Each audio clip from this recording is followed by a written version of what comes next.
Hello student, आज आपण crop science या विषयामधील पेपर फर्स्ट यामध्ये पहिला जो चॅप्टर आहे किंवा पहिला जो युनिट आहे सिरियल क्रॉप्स, यामध्ये मेज कल्टिवेशन आपण आज अभ्यासणार आहोत.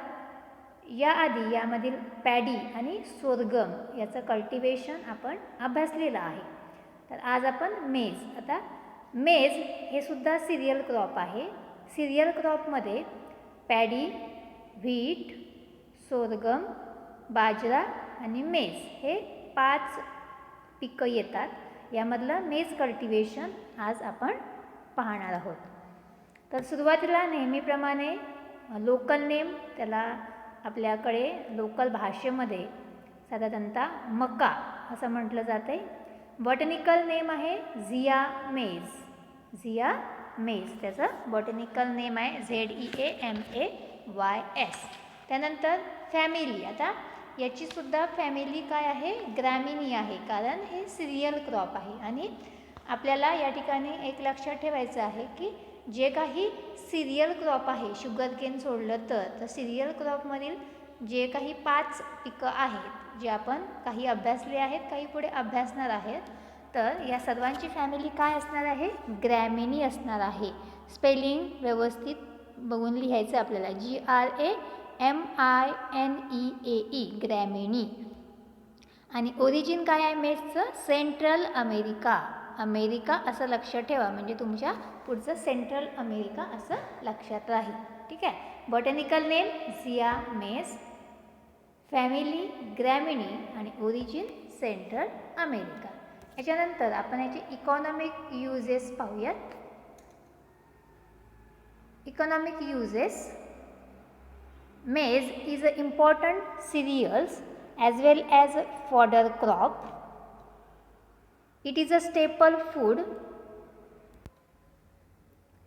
इकॉनॉमिक युजेसमध्ये पहिलं जे आहे पॉईंट्स तो आहे maize is an important cereals as well as fodder crop. हे सिरियल क्रॉपसुद्धा आहे आणि त्याचबरोबर फॉडर क्रॉपसुद्धा आहे, म्हणजेच चारा पीक. त्यानंतर दुसरा मुद्दा आहे, it is a staple food of hilly regions of North India. North इंडियाला म्हणजे उत्तरेकडील जे काही राज्य आहेत त्यामध्ये स्टेपल फूड हे जास्त प्रमाणात त्याचा वापर केला जातो. जसं आपल्याकडे गहू, ज्वारी, बाजरी आपण आपल्या आहारामध्ये ॲज अ स्टेपल फूड म्हणजे आपल्या रोजच्या आहारामध्ये हे असते. त्याचप्रमाणे पंजाब असेल, हरियाणा असेल, चंदीगड असेल, उत्तराखंड असेल, तर त्या भागात जे नॉर्थ साईडची राज्य आहेत तर त्या ठिकाणी आपल्याकडे जशी भाकरी असते ज्वारीची, बाजरीची, तसं त्या भागामध्ये मक्के दी रोटी असं म्हणतात. मक्के दी रोटी आणि सरसोदा साग. तर मक्याची भाकरी किंवा मक्याची चपाती तर त्यांच्याकडे ह्या स्टेपल फूड म्हणून जास्त प्रमाणामध्ये वापरला जातो. The grain is used for preparing roti and breads. आता हे जे ग्रेन्स आहेत तर त्याचा वापर रोटी तयार करण्यासाठी म्हणजेच भाकरी म्हणू शकतो आणि ब्रेड तयार करण्यासाठी वापर केला जातो. It is use for making pop grains and cornflakes. आता या ठिकाणी बघा कॉर्नफ्लेक्सचं इमेज तुम्हाला दाखवलेली आहे, बहुतेक ती बघितली असेल तुम्ही. कॉर्नफ्लेक्स त्याची जाहिरात टी व्हीवरती पण आपण बघतो.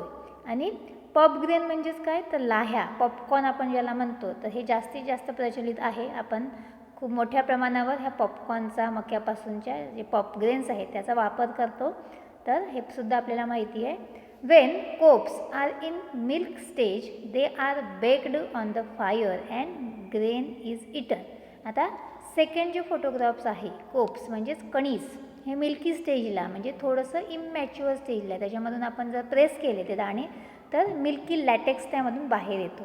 तर दे आर बेक्ड म्हणजे भुट्टा आपण त्याला म्हणतो, तर ते आपण आगीवरती भाजून त्याची जी ग्रेन्स आहे ते त्याचासुद्धा आपण वापर मोठ्या प्रमाणावर करतो. त्याच्यानंतर पुढचा जो यूज आहे, it is grown for green fodder to cattle. It is grown for green fodder to cattle म्हणजे हे चारा पीक म्हणून घेतलं जाते आणि मोठ्या प्रमाणावर चारा पीक म्हणून सुद्धा याची लागवड ही केली जाते, हे पीक उत्पादित केलं जाते. The fodder can be used for making silage.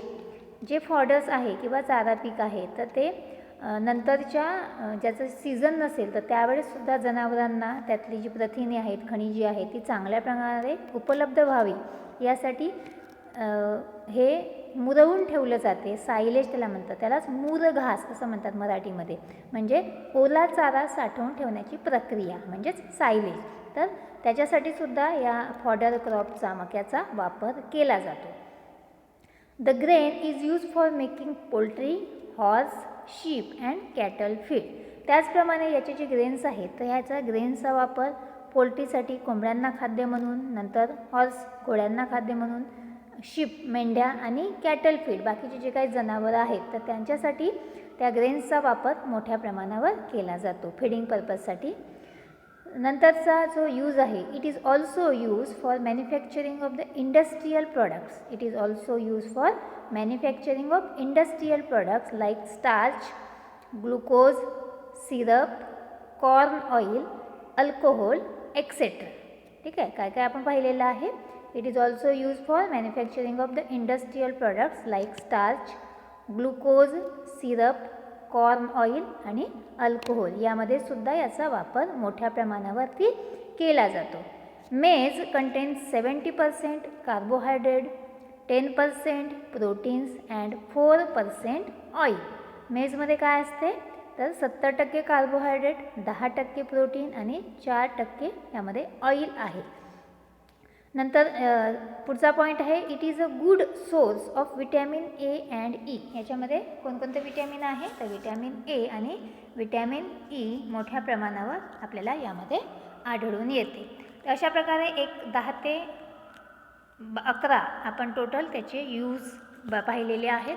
त्यातले 2 मार्कासाठी आपल्याला प्रश्न विचारला जाऊ शकतो. तर त्यातले 5 ते 6 मुद्दे आपल्याला लक्षात ठेवावे लागतील. अगदी सोपे आहेत. थोडक्यामध्ये आपण जर पाहिले तर it is a cereals as well as fodder crops. It is a staple foods of hilly region of North India. Grain is use for preparing roti. It is use for making pop grain, corn flakes. ठीक आहे. नंतर it is grown as a green fodder. It is use for making silage preparation. नंतर grain is use for making poultry, horse, sheep and cattle feed. It is also used for manufacturing of industrial products like starch, glucose, syrup, corn oil and alcohol. Maize contain about 70% carbohydrate, 10% proteins and 4% oil, and it is a good source of vitamin A and vitamin E. तर एकदा सोपं थोडक्यामध्ये आपल्याला uses याचे लक्षात ठेवायचे आहेत. त्याच्यानंतर आपण इकॉलॉजी पाहणार आहोत. इकॉलॉजीमध्ये नेहमीप्रमाणे क्लायमेट आणि सॉईल हे 2 मुद्दे आपण अभ्यासणार आहोत. पहिला आपण पाहूया क्लायमेट. यावरती इकॉलॉजी ऑफ मेज असा पण प्रश्न आपल्याला विचारला जाऊ शकतो आणि त्यामध्ये आपल्याला 2 मुद्दे लिहिणं अपेक्षित आहे. तर आपण क्लायमेट पाहूयात.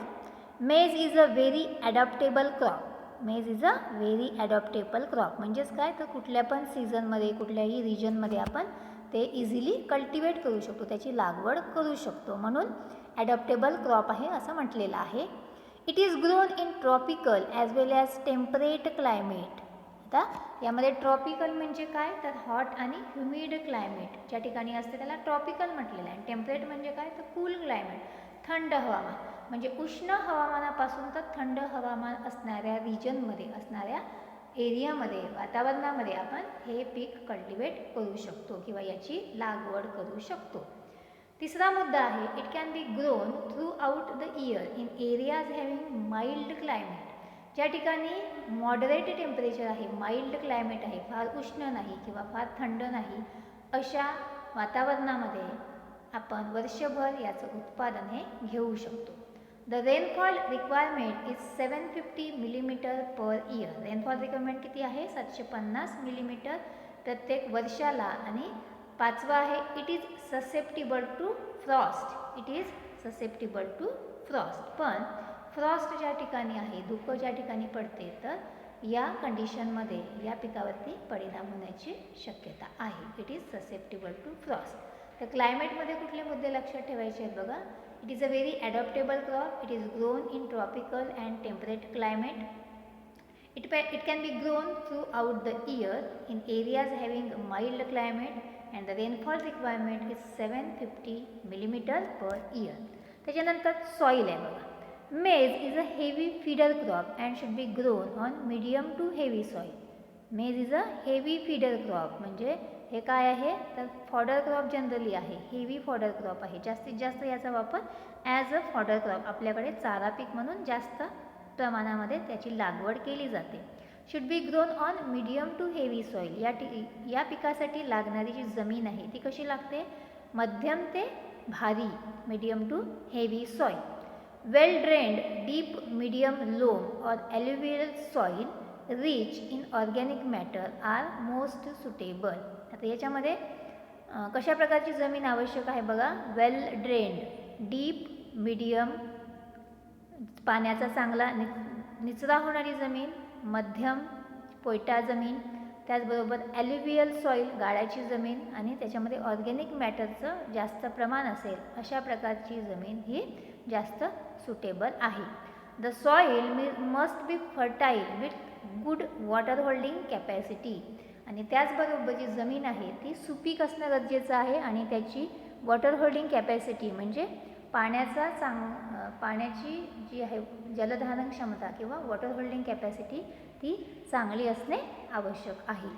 तर याच्यामध्ये सॉईलमध्ये महत्त्वाचा मुद्दा काय लक्षात ठेवायचा आहे तर it will be well grown on medium to heavy soils and well drained medium loam to alluvial soil are most suitable for maize cultivation. नंतर आपण व्हरायटीज पाहणार आहोत. आता व्हरायटीजमध्ये हायब्रिड व्हरायटीज आपण सुरुवातीला पाहूयात. हायब्रिड व्हरायटीजमध्ये गंगा हायब्रिड -1, नंतर गंगा 5, गंगा सफेद 2, गंगा 101, डेक्कन डबल हायब्रिड आणि डेक्कन 103 अशा प्रकारच्या व्हरायटीज या ठिकाणी आहेत. काही कंपोजिट व्हरायटी दिलेल्या आहेत बघा. अंबर, जवाहर, किसान, विजय, सोना, विक्रम आणि African tall. African tall it is a fodder maize variety. हे लक्षात ठेवायचं आहे, MCQला आपल्याला येऊ शकते की African tall it is a fodder variety of which crop किंवा African tall is dash variety of maize crop. तर कुठली व्हरायटी आहे, फॉडर पर्पज व्हरायटी आहे. ठीक आहे. आता याच्यानंतर आपण काही ज्या सिलेक्टेड व्हरायटी आहेत त्याच्याबद्दल थोडीशी माहिती या ठिकाणी अभ्यासणार आहोत. तर आपण त्यातली एक पाहूया, Ganga hybrid number 5. Ganga hybrid number 5. पहिला मुद्दा बघा. It is produce by crossing CM202 into CM111. ठीक आहे, याचं क्रॉसिंग केलेलं आहे. It is mature in 90 to 95 days. It is mature in 90 to 95 days. 90 ते 95 दिवसामध्ये ही मॅच्युअर होते. The grains is gold and yellow in colours. याचे जे दाणे असतात ते कसे आहेत तर टपोरे आहेत आणि थोडेसे पिवळसर रंगाचे, पिवळ्या रंगाचे आपल्याला आढळून येतात. It can be grown through out the year. He Ganga hybrid number 5 आहे. ही आपण वर्षभर याचं उत्पादन घेऊ शकतो. नंतर it is resistant to stem borer, rust and गोसावी डिसीज. आता यामध्ये ही जी व्हरायटीज आहे तर ही ह्या रोगांना बळी पडत नाही. ते स्टेम बोरर हा पेस्ट आहे, त्याच्यामध्ये रस्ट डिसीज आहे आणि गोसावी डिसीज आहे. तर ह्या प्रकारचे डिसीज आणि पेस्ट या व्हरायटीवरती आपल्याला आढळून येत नाही. ही रेझिस्टंट व्हरायटी आहे. Average yield is 48 to 53 quintal per hectare. Average yield किती आहे 48 ते 53 क्विंटल पर हेक्टर. त्यानंतर दुसरी जी व्हरायटी आहे ती आहे गंगा सफेद. आता गंगा सफेद 2 असं आपण याला म्हणूया, गंगा सफेद 2. ठीक आहे, फक्त गंगा सफेद आपण पाहिली नाही. गंगा सफेद 2. ठीक आहे.